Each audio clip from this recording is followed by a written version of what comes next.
Ok, o assunto de hoje é Named Functions, ou funções nomeadas, ou então funções nominais. E basicamente funções nomeadas, elas são funções que elas têm um nome e são definidas dentro de um módulo. Elas diferem de funções anônimas, que são definidas sem um nome e são geralmente usadas para operações rápidas e temporárias. Dentro do assunto de funções nomeadas, o que mais chama a atenção da gente é a questão delas serem criadas dentro de um módulo. E o que é um módulo, né? Basicamente, um módulo ele nada mais é do que uma estrutura que vai permitir a organização dessas funções. Então, para exemplificar bem aqui, eu vou criar um módulo chamado matemática e vou criar ele dentro desse arquivo bem aqui. Vou botar como extensão EX. E para definir um módulo, a gente coloca a palavra-chave def módulo. Depois a gente coloca o nome do módulo em maiúsculo, bem que eu estou criando um módulo matemática. E encerra com a palavra do para poder definir o escopo, né, desse módulo. Dentro desse módulo eu vou criar duas funções nomeadas, que vai ser soma e subtração. Para definir uma função nomeada, primeiro a gente utiliza a palavra-chave def, seguida do nome da função que a gente está criando. A gente abre e fecha parênteses para definir onde serão setados os parâmetros da nossa função. Bem, aqui eu vou colocar dois parâmetros A e B. E o que eu vou querer é que basicamente essa função ela some esses dois parâmetros. Logo abaixo eu vou definir a função def subtração. Também é uma função nomeada, vai conter dois parâmetros.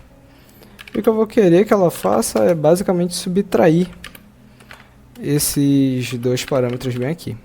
Subtrair o parâmetro A com o parâmetro B. Para a gente poder testar se isso daqui está funcionando, eu vou rodar o meu IEX bem aqui no meu terminal. Eu estou utilizando o Git Bash. E vou digitar o comando C, abre e fecha parênteses. Dentro do parênteses, eu vou abrir e fechar aspas. E dentro das aspas, eu vou colocar o nome do arquivo, né? Desse matemática.ex. Bem, aqui ele indica que tem um módulo matemática aí dentro.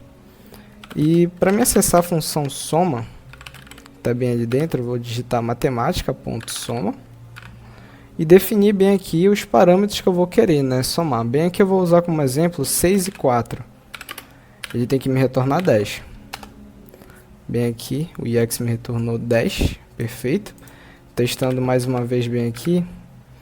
Dessa vez eu vou colocar como parâmetro 7 e 7, tem que me retornar 14. Ok, perfeito. Agora eu vou testar bem aqui dentro a nossa função subtração, que a gente criou mais lá para cima. Eu vou subtrair 15 com 4. Tem que me retornar 11, perfeito. Mais uma vez, matemática.subtração. E vou colocar aqui 10 e 5. E ele tem que me retornar o valor 5, perfeito. Eu vou interromper bem aqui agora o IEX. E vou utilizar como exemplo aqui um novo módulo para a gente testar como funcionaria as listas aí dentro. Basicamente eu vou criar um módulo que ele vai conter funções que vão me permitir verificar o tamanho de uma lista. Novamente, a sintaxe para a criação de módulo, def módulo, e definido logo em seguida o nome do módulo. O nome do módulo vai ser tamanho. E bem aqui dentro eu vou definir uma função nomeada chamada defLista, que ela vai receber como parâmetro uma lista vazia. Bem aqui eu vou apresentar para vocês também uma sintaxe mais abreviada para criar funções nomeadas dentro do Elixir. Quando é uma coisa muito simples, né, que pode ser definida em uma linha de complexidade baixa, você pode utilizar essa seguinte sintaxe. No caso, o que eu quero que essa primeira função aqui faça? Quando o meu usuário ele definir como parâmetro uma lista vazia, eu vou querer que essa função ela me retorne um valor zero, porque qual o objetivo das funções que eu vou criar aqui dentro? Eu quero que ela me retorne o tamanho de uma lista, ou seja, quantos elementos tem dentro dessa lista. Então, se ele me definir uma lista que não contém nenhum elemento, eu quero que ele me retorne o valor zero mesmo, que ele contém zero elementos. Então, basicamente, vai ser, após o nome da lista e a definição dos parênteses, você vai adicionar uma vírgula e você está aqui do dois pontos, e depois o que você quer que a função faça. Logo abaixo, eu vou criar, né, essa função lista, só que definindo agora, para o caso de o usuário ele me setar uma lista que contenha elementos mesmo. Então, o que eu vou fazer? Bem aqui, eu vou utilizar uma sintaxe do Elixir, que ela me permite capturar o primeiro elemento da lista, bem aqui que ele vai estar armazenado dentro dessa variável cabeça, bem aqui que eu criei, e consegue também capturar o restante dos elementos da lista. Então, basicamente, a variável cabeça vai conter o primeiro valor da lista, e a variável cauda ela vai conter o restante dos valores bem ali da lista, o restante dos elementos.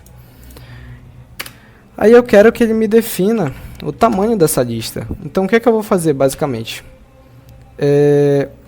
Se eu pegar aqui a variável cauda, ela vai conter o restante dos valores da lista. A variável cabeça pega o primeiro, a variável cauda pega o restante. Então, se eu quiser saber quantos elementos tem nessa lista no total, eu vou ter que somar com 1. Porque essa variável cauda ela está excluindo o primeiro elemento. Então, eu preciso somar com 1 para saber quantos elementos essa lista tem no total. Ok, basicamente o que aconteceu aqui é que eu cometi um erro bem aqui no código.